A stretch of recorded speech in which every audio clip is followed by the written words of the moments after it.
Are you looking for the easiest free way to print sublimation designs with your converted Epson printer? Let me show you my favorite process on both a Mac and a Windows computer, because they are a little different. Then we can make these quick sublimation projects together. Hello everybody, Jennifer Maker here. It's a beautiful day to learn how to use your Epson EcoTank with the free Google Docs software.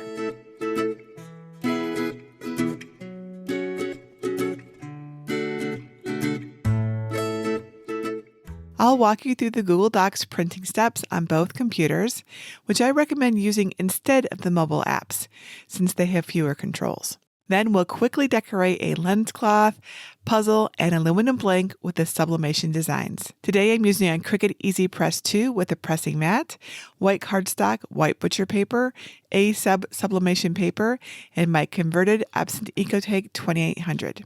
A few more simple supplies and you'll be all set to follow along. Keep in mind that for sublimation, your blank must have polymers in it or in its coating, and you'll get the most vibrant, consistent results on white items since the ink is transparent. I've linked to everything below this video. And no matter your project, the first step is to measure your blank's width and height so you can size the design correctly. If your item has an irregular shape, measuring at the largest sections can make sure the print will completely cover the surface. You can use your own files or some of my positive messages with pretty backgrounds. To find these free files, go to jennifermaker.com/689. You can either download right from that link by saving the project or download from my entire free design collection. To find it, look for Libraries in the red bar at the top, then click either Get a Password if you don't yet have one, or click Enter the library. Search the page for design number 689 and click the link to download the designs. If you're not sure how to do this, visit jennifermaker.com/svgs to learn how to download and unzip files, since the process is similar for this PNG set. I have many other files in my design library that you're welcome to use, and it would work great on these blanks. Now I'm going to show you how to prepare a file on a Mac, then on a Windows computer, so feel free to skip to the instructions you need. Print your sublimation design in Google Docs on a Mac. Open Google Docs in the Google Chrome web browser on your computer by going to jennifermaker.com/Google Docs. You can sign up for a free Google account to use the software if you don't already have one. Now click Blank Document at the top left to open a new document.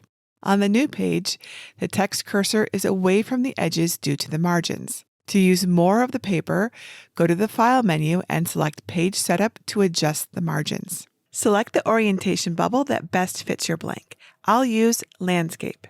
Then change your paper size to match your sublimation paper. Mine is letter size, and then set the margins to 0 to use more of the page. And then click OK to apply the settings. And now the cursor is right in the corner, so we have more space. Click the area that says Untitled Document at the top and type a name for the file. I'll use this design for my lens cloth. Now, this is where Macs and Windows computers are different in Google Docs, so pay attention if you have a Mac. We're using a Mac right now on the screen, so go to the Insert menu, select Image, and pick Upload from Computer. Select the sublimation design you want to use, and then click Open. I'll use the Kindness design. The image might upload larger than the page or blank, so I'll click Image Options at the top to adjust it. Select Size and Rotation, and keep the Lock Aspect Ratio box checked to maintain the design's proportions. To avoid white edges after sublimation, I print my design about 1/4 inch larger than the blank, so it bleeds to the edges. So I'll set the width field to 6.25. And the height field will automatically adjust proportionately. Click the image and select the Wrap Text icon from the menu that appears below it so you can move the design anywhere on the page. Center the design so it won't get cut off at the edges during printing, and you have an extra area for taping later too. Now go to the File menu and choose Print. Select your sublimation printer under Destination. Click the arrow beside More Settings, and then click Print using System Dialog for more control. Your print menu may look different than mine. Just make sure that the sublimation printer is selected, that you flip the print horizontally so it will be correct after transferring, and select the highest quality matte paper setting. Now load sublimation paper correctly into your sublimation printer according to the directions on the package or on your printer. And then click Print. Allow the print to dry before handling it, as the ink can smear. But once it's dry, it's ready to sublimate. The printed design will appear lighter before pressing, but don't worry, that's totally normal. Print your sublimation design in Google Docs on Windows. If you're on a Windows computer, open Google Docs in the Google Chrome web browser on your computer by going to jennifermaker.com/Google Docs. Sign up for a free Google account to use the software if you don't already have one. And then click Blank Document at the top left to open a new document. To use the space outside the current text area, you'll need to adjust the margins. Go to the File menu and select Page Setup to make the changes. Pick the orientation that best fits your blank. I'll check the portrait box to match my puzzle. Then change your paper size to match your sublimation paper and set the margins to 0 to use more of the page. Click OK to apply the settings, and now we can use the whole page. Then click the area that says Untitled Document at the top and type a name for the file. I'll make this design for my puzzle. Now this is where Windows and Mac computers are different in Google Docs, so pay attention if you have a Windows computer.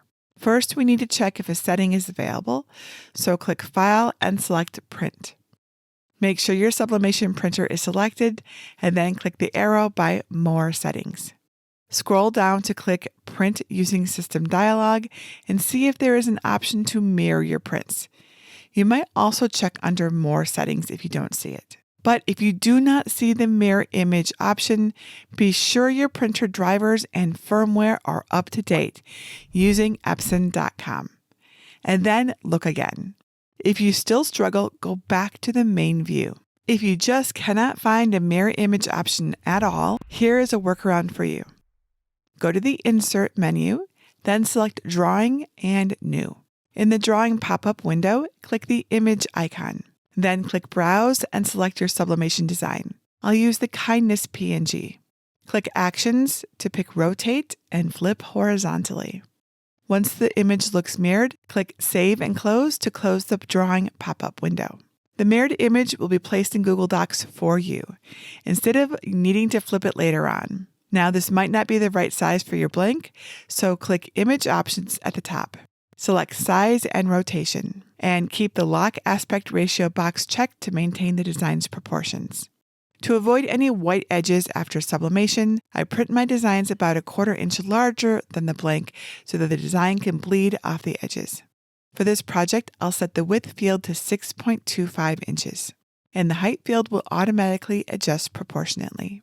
Click the image and select the wrap text icon from the menu that appears below it so you can move the design anywhere on the page. Center the design so it won't get cut off at the edges during printing, and you have extra space for taping too. Go to the File menu and choose Print. Select your sublimation printer under Destination. Click the arrow beside More Settings and then click Using Print System dialog. Now your print menu will probably look different than mine. Just remember that the image is already flipped, so you don't have to do that again. Make sure the sublimation printer is selected and pick the highest quality matte paper setting. Load your sublimation paper correctly into your sublimation printer according to the directions on the package and on your printer, and then click Print. Allow the print to dry before handling it as the ink can smear, but once it's dry, it's ready to sublimate. As with all sublimation projects, turn on a fan and open a window to improve your ventilation before beginning. This puzzle is cardboard with a hard white surface for sublimation and a textured back, but I found that the MDF settings in my sublimation cookbook work the best. It says the Easy Press 2 needs to be set at 365 degrees Fahrenheit or 185 degrees Celsius, with a 5-second preheat for that material. You can pick up a copy with details on more than 100 sublimation blanks over at sublimationcookbook.com. Place a piece of white cardstock on your pressing mat to protect it. Use a lint roller to remove debris from the puzzle, which can interfere with the design. Place the puzzle on the pressing mat with the white uncoated butcher paper on top to protect it from the direct heat. Press the puzzle for 5 seconds to remove any moisture, which can also interfere with the design's transfer. Set it aside to cool in a clean area. Put the printed design face up on the cardstock. Place the puzzle face down on the print and center it so there is color around the edges. Use heat-resistant tape to secure the puzzle's edges to the paper so it won't shift. Make sure all the pieces are staying connected. Turn the taped print and puzzle over and place them on the cardstock.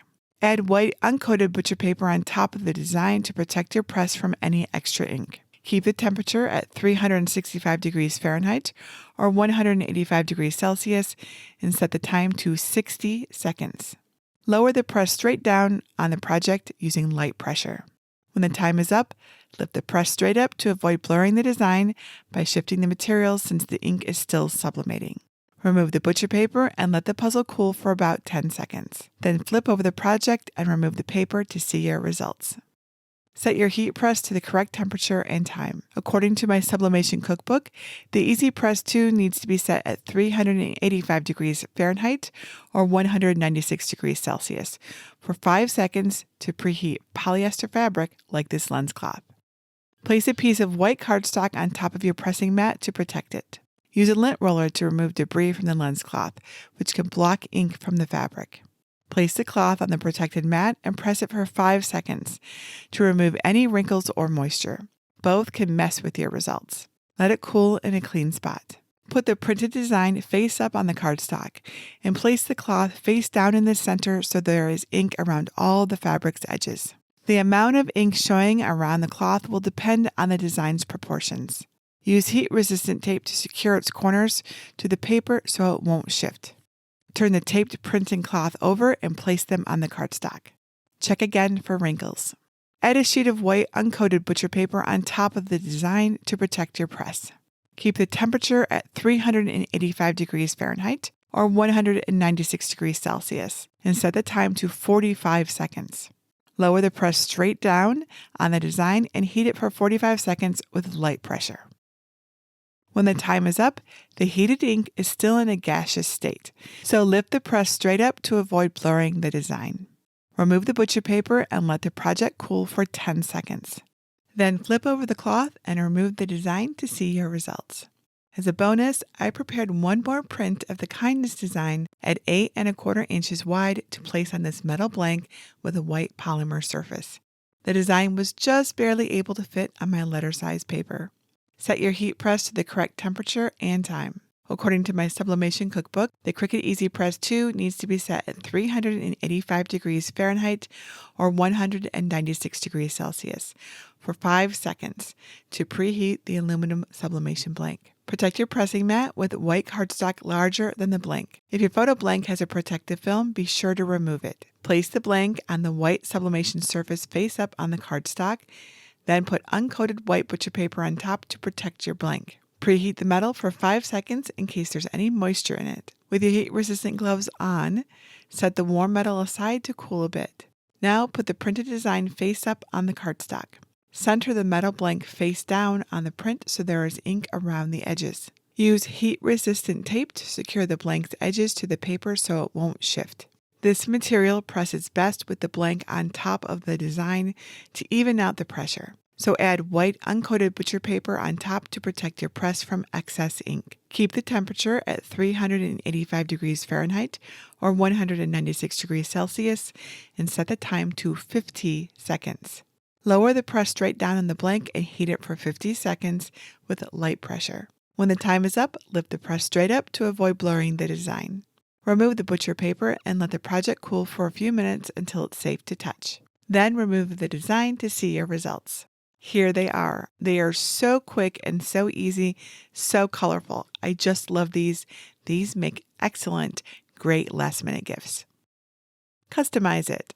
Do you have a blank with a different shape and want to print a design that fits it perfectly without wasting any ink on a rectangular print? I can show you how to do this in a special program called Advance with Jennifer Maker over at jennifermaker.com/advance. The Advance program is designed to advance your crafting skills by teaching you how to create unique and personalized designs through step-by-step tutorials and templates. Members also get exclusive access to my extensive library of designs, projects, and resources. Now, registration may not always be open, but if you're interested, go to jennifermaker.com/advance to learn more. Now you know how fast, easy, and free it is to print from your Epson EcoTank printer using Google Docs. I hope you'll make lots of beautiful projects with these steps. And if you're interested in learning how to work with other shaped blanks, don't forget to check out the Advanced program. You'll find lots of other tips and tricks to personalize your projects as well. I also have a Facebook group just for Sublimation, which is a great way to see all the fun you can have with it and all of the amazing things you can make. Whether you're new to Sublimation or not, come join us at jennifermaker.com/sublimation group. I'd love to have you come ask questions, share ideas, and get inspired. And that's it for today. Until next time, this is Jennifer Maker reminding you to craft a life you love.